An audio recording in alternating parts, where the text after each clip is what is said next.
लहरों से डरकर नौका कभी पार नहीं होती, कोशिश करने वालों की कभी हार नहीं होती। प्यारे बच्चों, आज हम 7वीं कक्षा के अपूर्व अनुभव पाठ है जो उसे पढ़ेंगे। और इसी में कोशिश शब्द का जो जिक्र बार बार किया गया है और वो सफल भी हुई है। तो थोड़ा सा पहले पाठ को पढ़ने से पहले हम लेखिका के बारे में जान लेते हैं। जो इस पाठ की लेखिका है तेत्सुको कुरियानगी। तेत्सुको कुरियानगी है जो उनका जन्म था जो वो 9 अगस्त 1933 में जापान के टोक्यो में हुआ था। उनके बचपन का नाम तोतो चान था। ये एक जापानी लेखिका थी और ये बड़ी ही फेमस हुई हैं। इन्होंने अपना ही धारावाहिक शुरू किया था जब से ये प्रसिद्ध हो गई थी। तो ये जो अपूर्व अनुभव पाठ है ये इनकी खुद की रची हुई रचना है और इनका अपना अनुभव है। ये जब वो छोटी थी तो उस अनुभव में इन्होंने क्या महसूस किया, क्या जाना, उसी के बारे में इन्होंने ये लेख लिखा है और इस लेख को हमारे सामने इन्होंने प्रस्तुत किया है।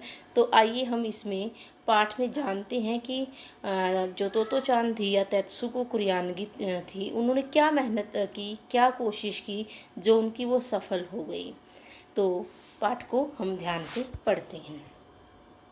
यहाँ पर अपूर्व अनुभव नामक इस पाठ में तोतो चान, यासुके चान नामक 2 जापानी बच्चों के संघर्ष की कहानी को मार्मिक ढंग से प्रस्तुत किया गया है। ये तोतो चान है जो चित्र में दिखाई दे रही है और ये यासुके चान है लड़का। ये दोनों ही मित्र थे आपस में जब ये छोटे थे। तो इसको बड़ा ही मार्मिक ढंग से प्रस्तुत किया है। मार्मिक होता है बच्चे अपने जो मन को छू लेती है। तोतो चान यासुकी चान को अपने पेड़ पर चढ़ने का न्योता देती है। इसका एक अपना पेड़ था जिसके ऊपर वो चढ़ती थी बार बार और इसको यासुकी चान को भी वो अपने इस पेड़ पर चढ़ाना चाहती थी। लेकिन बच्चे यासुकी चान है जो उसको पोलियो था। ये देखिए उसकी आपको टांग दिखाई दे रही है। तो ये टांग थी जो उसकी वो थोड़ी सी कमज़ोर थी क्योंकि पोलियो जो होता है वो टांग में बाजू में हो जाता तो उसकी ना जो वो है शक्ति है वो कम हो जाती है। वो चलती फिरती तो है लेकिन इतना अच्छे से नहीं कर पाते हैं। वो सूख सी जाती है, पतली पड़ जाती है। उसमें ब्लड सर्कुलेशन है जो वो काम करना थोड़ा कम कर देता है जिसके कारण वो अंग है जो सूख जाता है। तो यहाँ पर देखिए ये यासुकी चान को पोलियो है जिसके कारण वो उसको अपने पेड़ पर चढ़ाने की कोशिश करके भी नहीं चढ़ा पाती है। जिस कारण वह जो यासुकी चान है इस पोलियो के होने के कारण वह पेड़ पर चढ़ने में असमर्थ है। तो चान उस यासुकी चान के साथ मिलकर उसे पेड़ पर चढ़ाने की योजना बनाती है। वे यह बात अपने घर में अपने माता पिता को भी नहीं बताते। तो चान अपनी माँ से झूठ बोलती है कि वह यासुकी चान के घर जा रही है। वह यासुकी चान को स्कूल में मिलती है और उसे अब लेकर अपने पेड़ के पास पहुंचती है। इस पेड़ पर वह कई बार चढ़ चुकी होती है। तो चान चाहती थी कि अब यासुकी चान भी उस पेड़ पर चढ़े। जो ये पेड़ था तो चान का, ये देखिए ये पेड़, इस पेड़ पर वो बहुत बार चढ़ चुकी थी लेकिन अब वो चाहती थी यासुकी चान भी उसके साथ पेड़ पर चढ़े और वहाँ पर बैठकर वो बातें करे। उसके बाद देखिए बच्चे वो क्या करती है। तो चान अपनी माँ से झूठ बोलती है कि वह तो यासुकी चान के घर जा रही है। यासुकी चान को अपने स्कूल में मिलती है और पेड़ के पास पहुँच जाती है। इस पेड़ पर वह कई बार चढ़ चुकी है। अभी हमने बताया कि इस पेड़ पर वह कई बार चढ़ चुकी थी। तो चान चाहती थी कि यासुकी चान भी उसके साथ इस पेड़ पर चढ़े। यासुकी चान था जो वो लड़का वो चढ़ने में बड़ा ही उत्साहित तो सोच रहा था कि मैं ऊपर चढ़ूँगा लेकिन बेचारा फिर वो कहीं ना कहीं अपने टांग के कारण सोचता कि नहीं। तो चान थी जो वो बड़ी कोशिश करने वाली थी लड़की। वो मतलब हार नहीं मानती थी। उसने सोचा था कि मैं इसको ज़रूर चढ़ाऊंगी तो इसके लिए वो कोशिश करती है और जो चौकीदार के छप्पर से एक सीढ़ी घसीट कर पेड़ के तने के सहारे लगा देती है। जैसे आपको चित्र में दिखाई दे रहा है यहाँ पर इसको लगा देती है और यासुकी चान को पेड़ पर चढ़ने की कोशिश करने के लिए कहती है। यासुकी चान बिना सहारे के एक सीढ़ी भी नहीं चढ़ पाता क्योंकि उसका एक पैर है जो वो सही तरीके से काम नहीं करता था। वह निराश हो जाता है। तो चान उसे तरह तरह के मुंह बनाकर हंसाती है ताकि वो दुखी ना हो और दोबारा पेड़ पर चढ़ने की कोशिश करने के लिए कहती है। अब की बार वह चौकीदार के छप्पर से एक तिपाई सीढ़ी लेकर आती है। जब उसने देखा इस सीढ़ी से यह चढ़ नहीं पा रहा है तो वो गई चौकीदार की साइड में और वहाँ से एक तिपाई सीढ़ी लेकर आई, ये वाली सीढ़ी जो दोनों साइडों में सीढ़ी होती है, तो ये गिरती नहीं है, गिरने सा डर है जो इसमें बहुत कम होता है, इसीलिए वो ये सीढ़ी लेकर आई। और इस सीढ़ी से वो सोच रही थी कि मैं आराम से इसको चढ़ा दूंगी और तो यासुकी चान है जो वो पेड़ पर चढ़ जाएगा आराम से।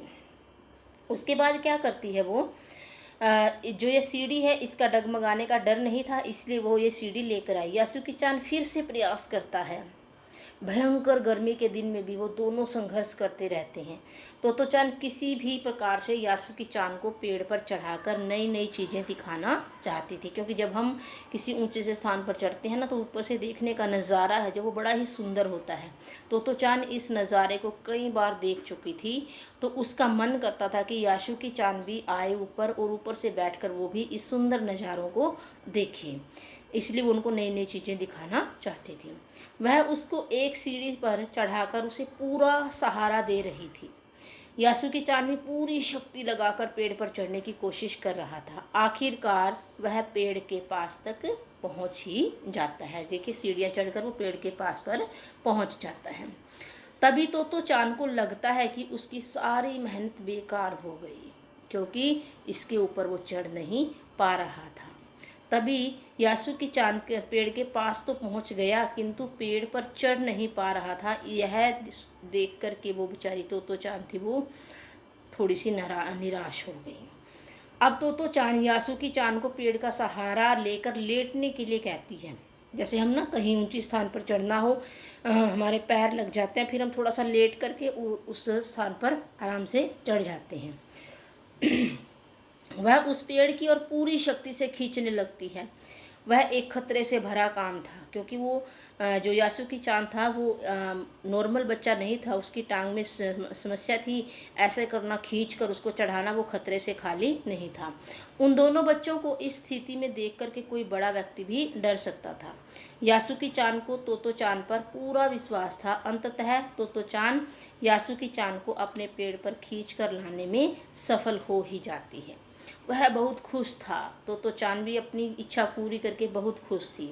दोनों काफ़ी देर तक पेड़ पर बैठकर इधर उधर की बातें करते रहते हैं और वो आनंद से बैठे रहते हैं। देखिए दोनों पेड़ पर चढ़ गए और अब इधर उधर की बातें कर रहे हैं, नई नई चीज़ें देख रहे हैं, सुंदर सुंदर नज़ारे देख रहे हैं।